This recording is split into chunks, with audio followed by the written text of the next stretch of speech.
charters meeting first. So, yeah, and we're gonna record. Yes, sir. It is, all right, perfect. I'm gonna call the meeting to order. Today is Friday, January 13th, and the time is 10:33 a.m. A quorum is present. All board members are present. Lance Losi is via telepresence. All other board members are located in the room. The meeting has been duly called and notice of the meeting was posted as required by law. So we're ready to jump in right into the agenda. Yes, sir. First item is public comment. Do we have anyone here who's signed up to give public comment? Okay. So we'll move on to consent items. Are there any questions related to the consent items under C of the agenda 1 through 12 that were posted in the Google Drive, right? It's Google Drive now. Last Sunday or last weekend. Any questions? Any changes to what we have here? No, sir. Do I hear a motion to approve consent items under C 1 through 12? So moved. Second. Thank you, Mark. Any objections? Consent items C 1 through 12 passes unanimously. And those motions pass. That motion passes unanimously. So off to separate items, and there are 2. Yes, sir. So this first one, consider approving construction cost financing for construction projects. We brought these projects to you and you approved either the purchase of land or purchase of a facility. If the facility existed prior, one like Conroe here, we bought the land, we built the K-8, we'll be building the high school in the future. Today, me and Robert talked this morning. We're going to be talking about Bastrop down in the Austin area. That's where we purchased land, and we're now going to be putting in portable units and some infrastructure, which we'll talk about. And then we're also asking for approval on San Angelo, Conroe, Fort Worth, and Leander. We will be bringing to you in March. I'm sorry. We've also got Mesquite we will be bringing to you in March. So is that accurate, Robert? It's Bastrop and San Angelo. That is correct. Yes, okay, sir. you want to talk about those 2 items? So Bastrop, we have we're in the process of pulling together all the bids and everything for the projects that are underway. So in Bastrop, we already have a campus that's already open there that you guys approved last year. We have Mike here as well. He could give us some contribution about that if we need him. But we are in a temporary location, so we're going to be looking at building out a location that has portable buildings. It'll have a pavilion we'll build, but we also have to do the infrastructure, which is parking lots, driveways, things like that. So we actually are working on getting all the finalized bids. So we actually have the finalized bids on the portable buildings, the classroom buildings, the decking, the steps, and everything, the ramps. That's actually going to be about a little over $1.5 million that we would need to get approval from you guys on today, so we can get that piece of the project moving. And then we want to go ahead and get you to approve about $500,000. So we're asking, instead of the 5.5 today, we're asking for $2 million to get the infrastructure started and to also move forward with the purchase of the portable buildings there in Bastrop. The other project in San Angelo, it's a premier high school, so that's just remodeling costs. We were able to purchase a building. We initially had a building there that was used by another charter school in San Angelo. They moved to a new location. Initially, the price of the building was like $1.8 million. We were able to negotiate the price down because we did our due diligence, found some things that we need to do to upgrade the building.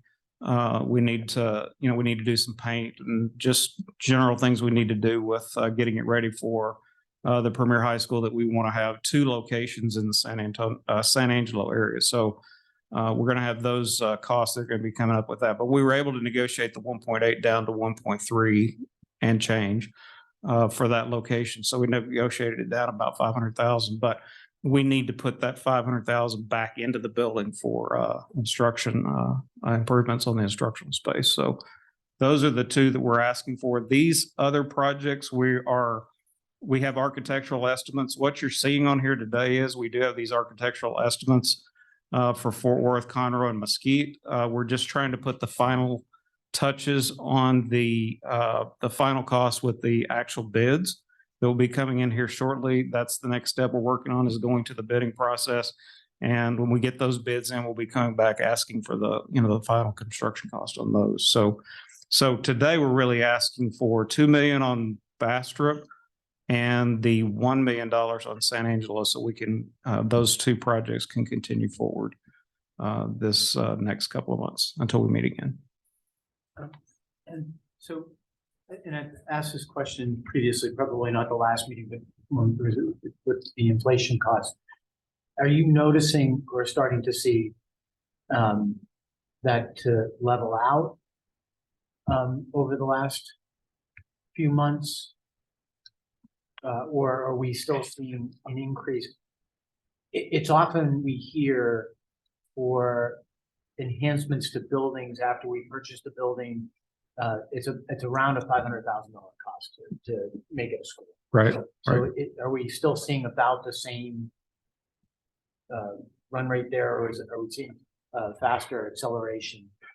So we have Lynn here, Lynn Thompson. He's over our construction division. He could probably tell you what he's seeing. Lynn, what are your thoughts on what you're seeing on construction costs and things like that right now?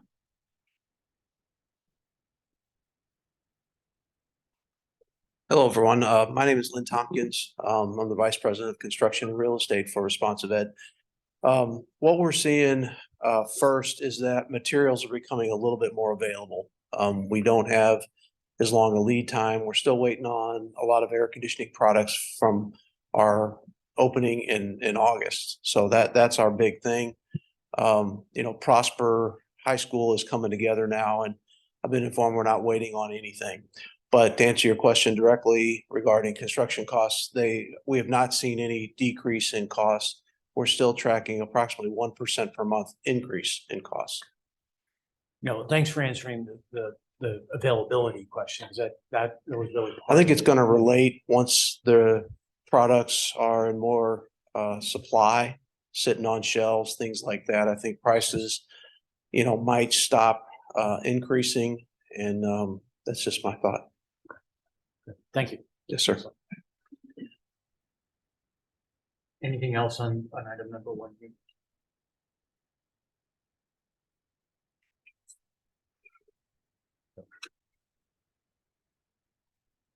You want a motion? So we need a motion to approve $2 million in improvements on the school in Bastrop and $1 million on the school in San Angelo.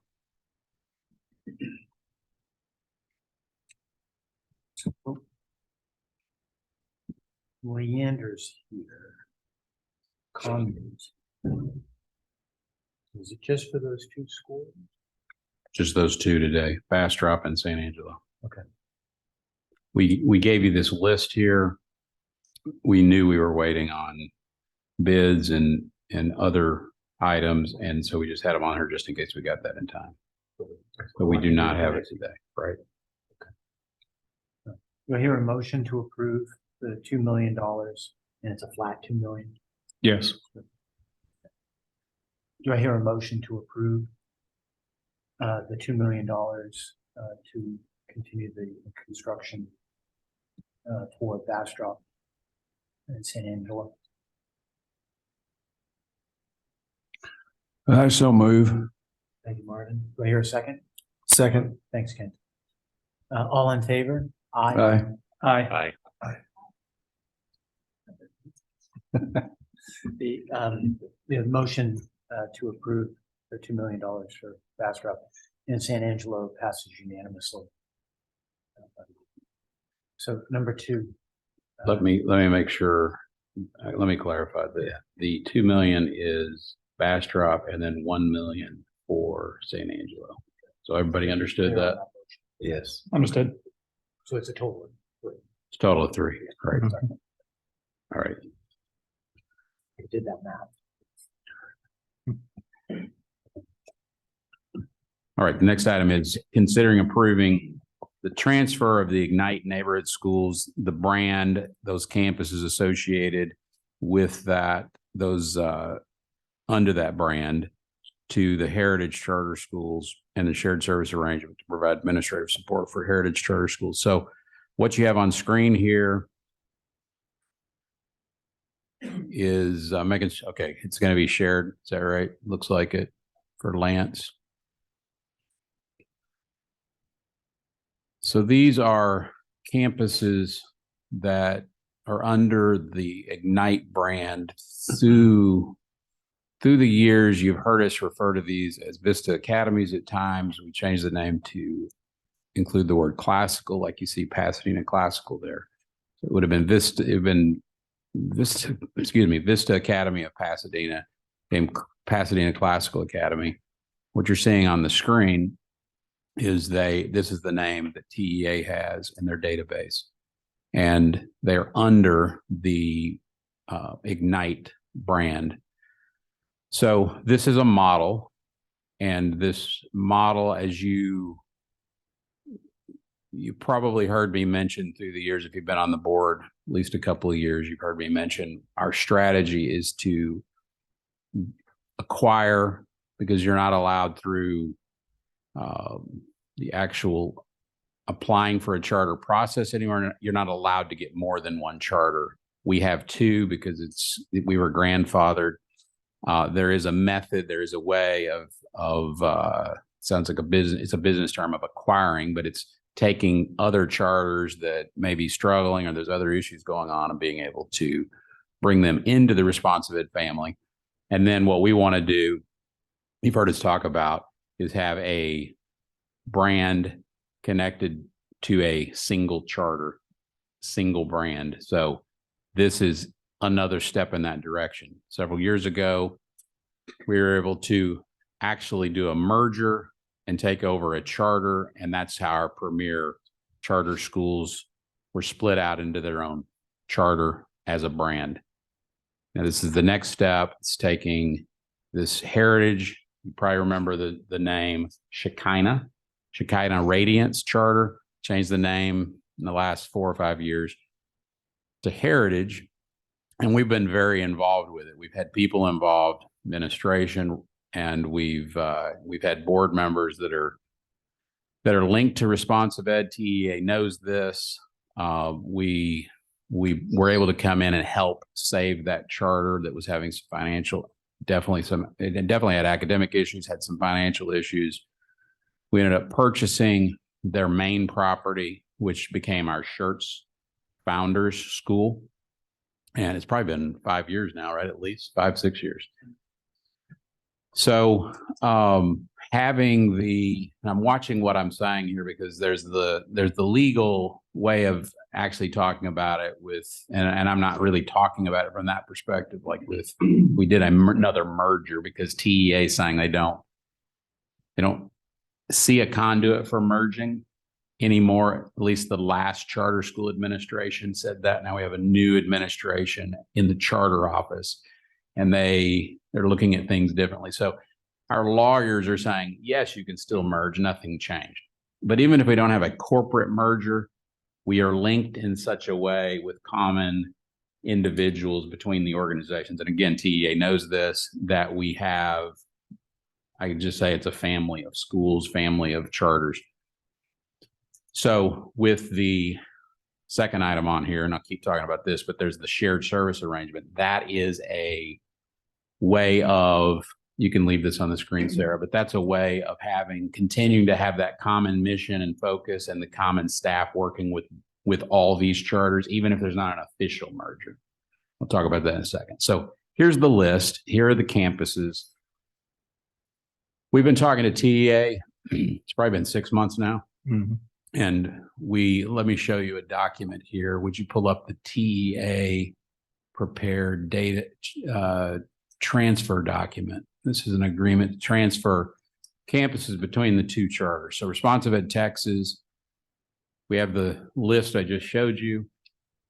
This will be allowing us to transfer the assets and transfer the accountability. You should see Article 2 there, prior accountability. This is really their only concern at TEA is this not some way for a charter to be skirting accountability? So you're doing something, you're struggling, and then you get a clean slate because you move it to a new charter. So that's not the issue here, which is why we have no problem agreeing to these terms, which again, the main thing here is really the only thing here until we added the transferring of assets ourselves is we're saying, hey, whatever the accountability was over the last couple of years, if there would have been school improvement kind of issues related to struggling schools, that will stay with them and will continue under the new charter.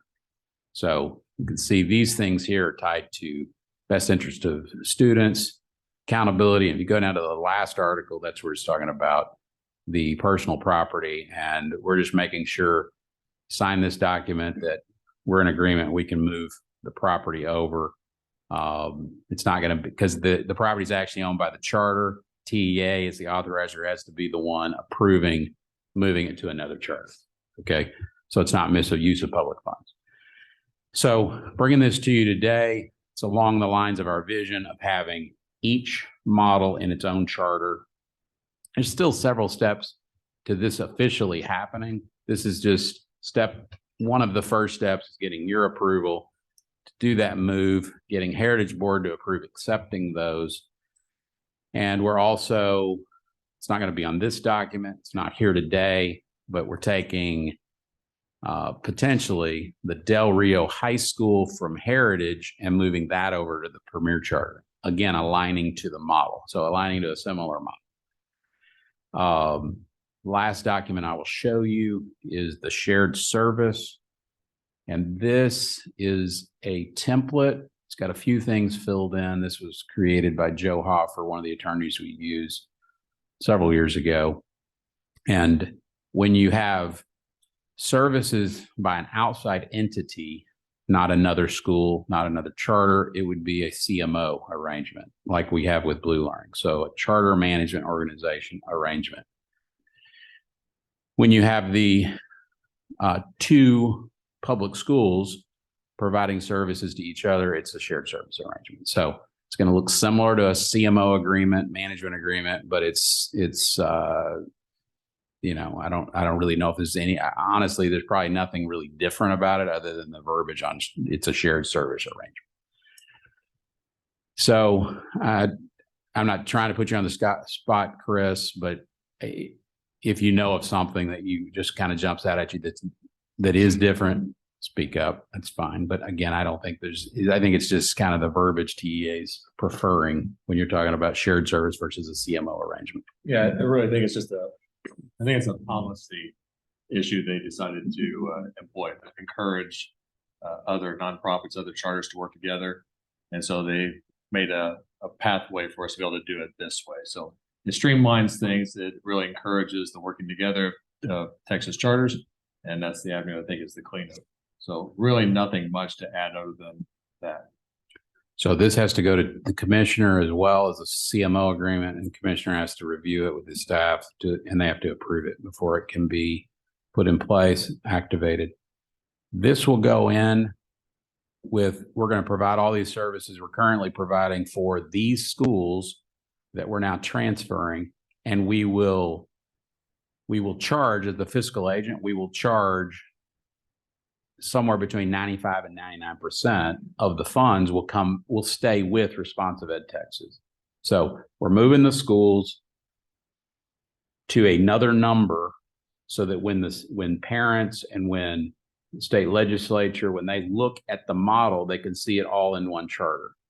As far as where the employees are, they'll still be responsive at Texas, providing it through this shared service arrangement. Still got to go through the steps of talking this all through with TEA and get approval, but that's where it's headed. It should work out fine. So the employees will stay with Texas. We will still receive the money into Texas as a charter public school, and we will do all the work for running these schools. But again, remember the goal. The goal is to move the models into charters, then try to merge them together back under Texas. But if we can't do that, this is the second best thing, which is a shared service where you're still doing everything under one heading, which is Texas, and one, path forward on vision, and everybody's on the same team. So, Robert, feel free to chime in. Anything you want to add, feel free. You don't need to, but you can if you want.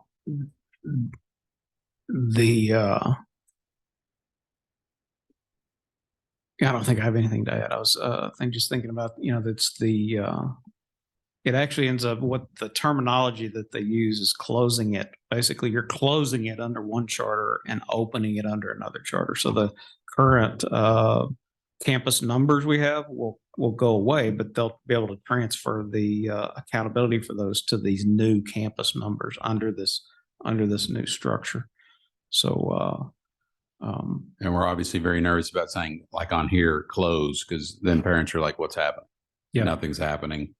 For them, it's the same people, it's the same program, day to day, everything's the same. It's like a corporate reorganization, basically. I think all of you would understand that. It's really like a corporate reorganization under different brands, like he's already said. So yeah. And that's ultimately the goal, is to kind of align it for a brand. It's the way we market ourselves from that perspective. But ultimately, what you're saying, what you just said, is that from the impact to the student, there's no change. They'll continue to be taught within the same methods. Absolutely. With the same instructors, the same resources. Absolutely. The campus won't see any change. No reduction really. in resources. Yeah. We may have some name changes, which I think that's still forthcoming, is the name changes on like the Beaumont Classicals, and those would become Ignite Community Schools, right? So They're already called that. It's just TEA doesn't have that in their database. It's not in their database yet. So yeah. So Any questions? Because these are technically closings and openings, are there any notification requirements to parents that we have to be concerned about?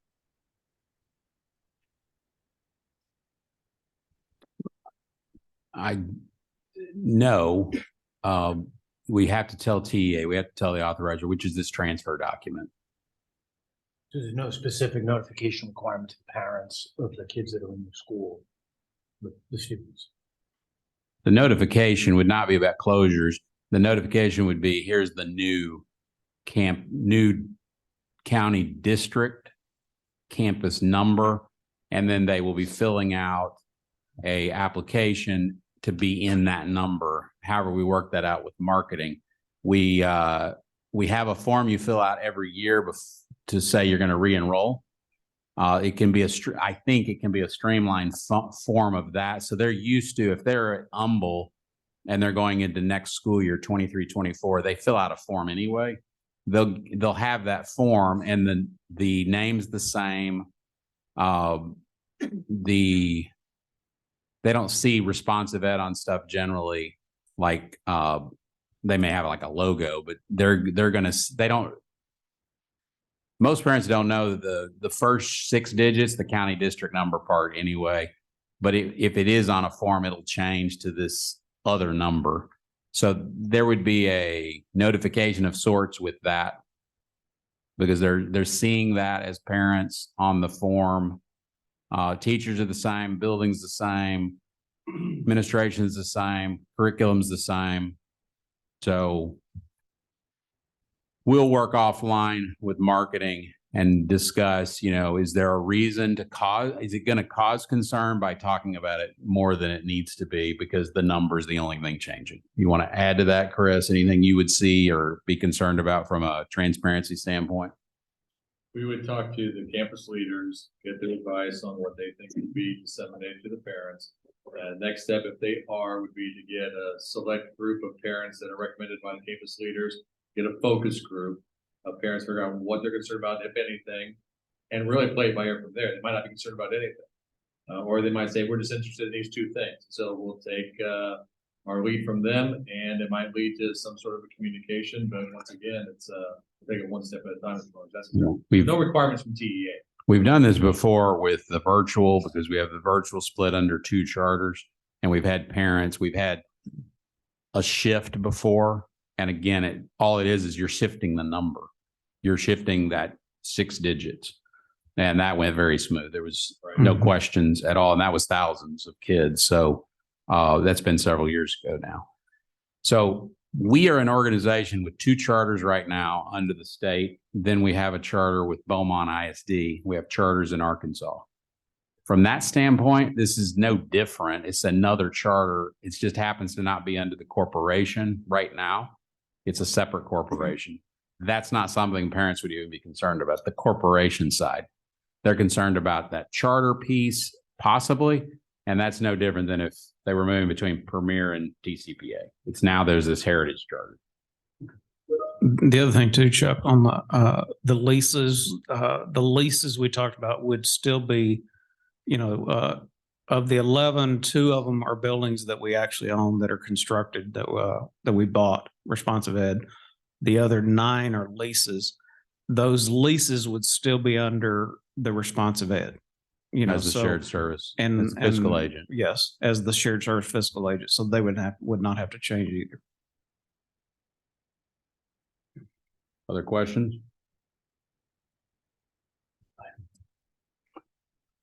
So we're asking, as it's written here, we're asking for approval to transfer the Ignite schools, those campuses to the Heritage Charter School, and move forward with the shared service arrangement agreement. It will be in your packet in the future, March or the next meeting after that. You will see it and you will have another approval, but it will be as a consent item at that point when it's finished, the shared service arrangement. Sorry. So its motion is to approve the transfer to Ignite or of Ignite? Of Ignite. Of Ignite. To Heritage Charters. And we are approving the shared services agreement? You're approving, sorry, it's written this way. I wrote this and should have written it a little clearer. It's approving the negotiating on a shared service agreement. Like I said, we're looking at a 95 to 99% fiscal, keeping that in Texas to provide all the services. Okay. So, all right, I'll make a motion to approve the transfer of Ignite / neighborhood schools campuses to Heritage Charter Schools, and to continue the negotiation of the shared services agreement to provide administrative support for the Heritage Charter Schools. Do I hear a second? Second. Thank you. All in favor, say aye. Aye. Aye. Aye. Thank you. The motion to approve the transfer of Ignite and the negotiation of the shared services agreement passes unanimously. Now we need to go into closed session. Closed session. I'm just going to ask, I know it's out of order. Do you have any questions or you? Okay, great. So I'm going to read the language for closed session.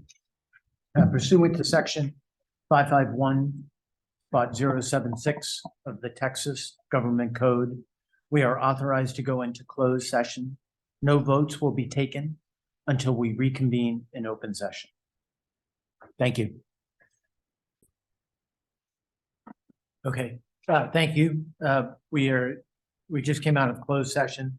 There is nothing to bring back to vote on. So we're back in open session. The quorum is still present. All board members are still present.